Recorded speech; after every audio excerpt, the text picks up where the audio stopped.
Daí, esta ausência do eu ser um dos ideogramas da palavra haikai, porque o poeta não aparece. Mas, voltando à fotografia, a sensibilidade do fotógrafo aparece. É a escolha que ele vai fazer. Não só o aspecto técnico da luz, do enquadramento, mas é a escolha da cena que ele vai fotografar que vai falar da sensibilidade dele.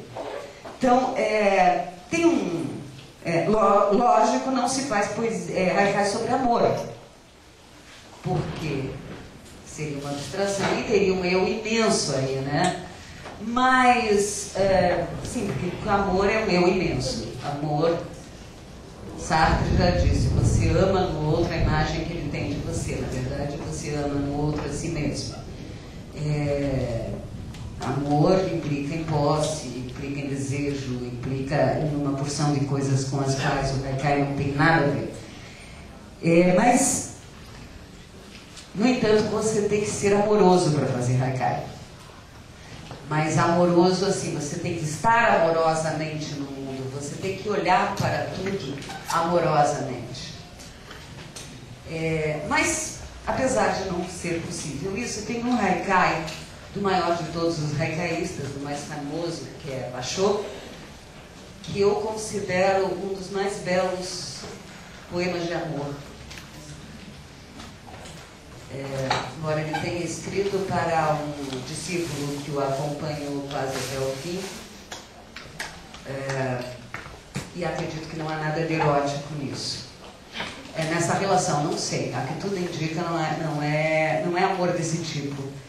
Mas a tradução, vejam bem, originalmente não seria assim, mas a tradução mais comum desse haikai é: no outono nos separamos como as duas conchas de uma ostra.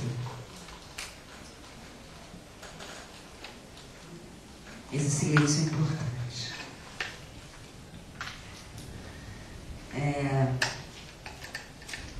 Vejam, outono é um momento de declínio, né?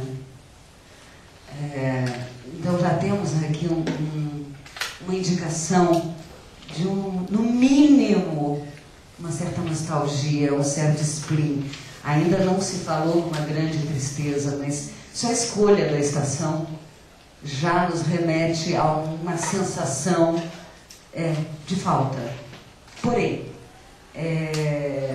tem muito mais aí, porque nós nos separamos e nós éramos como as duas conchas de uma ostra.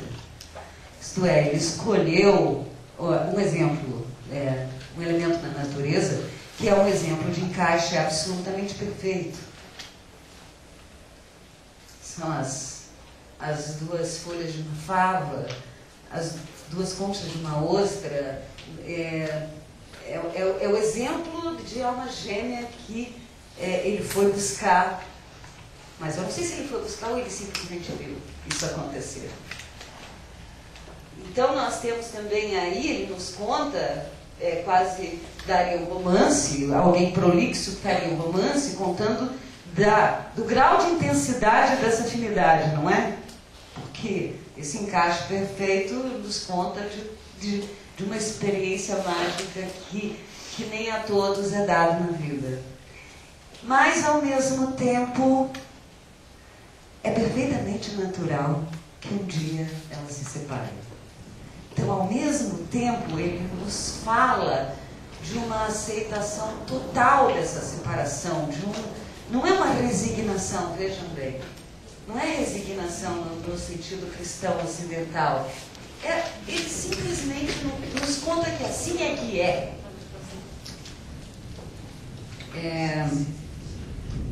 Talvez eu tenha me detido demais nesse haikai, mas é que essa questão da ausência do eu quase sempre dá pano para manga, para muita discussão, e vocês vejam que tem um eu aí. Nesse haikai, o Basho está contando de uma experiência pessoal. No entanto, ele não é o tema do haikai. O que ele sentiu não é o tema do haikai. A opinião dele não está presente. É assim que funciona esta ausência do eu, este não aparecer do poeta no poema. Mas, no entanto, está tudo ali. A história que ele nos conta é... Assim nós conhecemos Bashar, nós conhecemos o seu desprendimento e, ao mesmo tempo, a sua capacidade de entrega. Então, o haikai tem dessas coisas.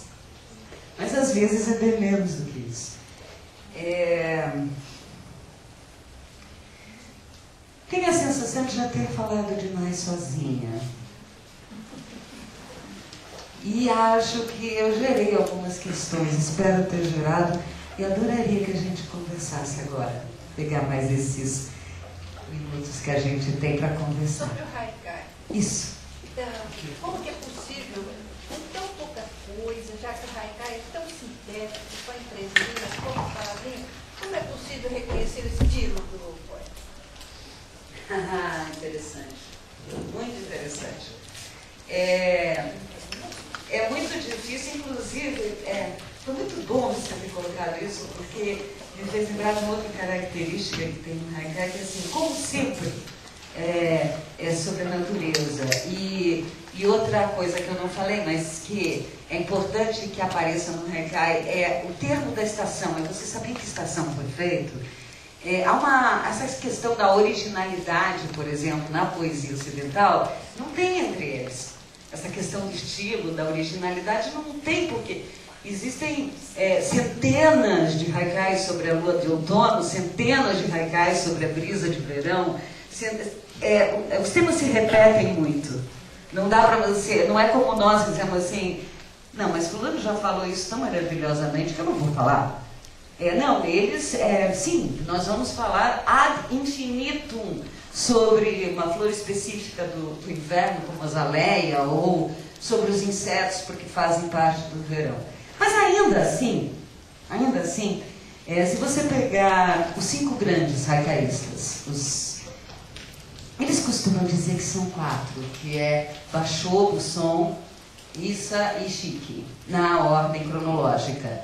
Mas eu digo 5 porque, quando viva, Chione era considerada um dos maiores haikaístas no Japão. Mas você sabe como é que é, né? O tempo vai dando... Bom, depois a gente tem uma conversa feminista à parte, eu não quero criar uma outra... Mas eu acho lamentável porque Chione, na sua época, ela era considerada um dos 5 grandes e, no entanto, hoje, no Ocidente, pelo menos, só se fala dos 4 grandes. Aí, esses cinco, você vê diferenças sutis de estilo, mas você percebe, por exemplo, que Bashar era o mais perfeito de todos. Ele tinha uma maestria e, talvez porque ele tenha sido mestre, ele era muito fiel às regras do haikai. Então, o perfeccionismo está em Bashar. Mas você vai encontrar uma certa sofisticação, não é artifício, porque se for artifício deixa de ser haikai, mas um certo sabor mais elegante em Busson. Então você é capaz de reconhecer o que é Bashar e o que é Busson. Às vezes é um refinamento, a busca de um tema assim, de um modo mais profundo, talvez. Por exemplo, como na pintura tem algumas pessoas que, por exemplo, preferem a paisagem, outros preferem a aproximação de uma flor, de uma planta. Uns é mais close, outros é mais o borrão, né? Para que você só vê de longe. Você tem razão. Acho que poderia se comparar assim. O Issa, que veio depois dos dois, a Chione é contemporânea de Busson. O Issa, que veio depois, ele era exatamente o contrário de Busson. Ele gostava de fazer haikai sobre as coisas mais banais que você pode imaginar. Então, tudo que eu sei aqui é tradução, tá? Mas ele tem um que é: há moscas, que gosto pode haver nessas mãos enrugadas? Ou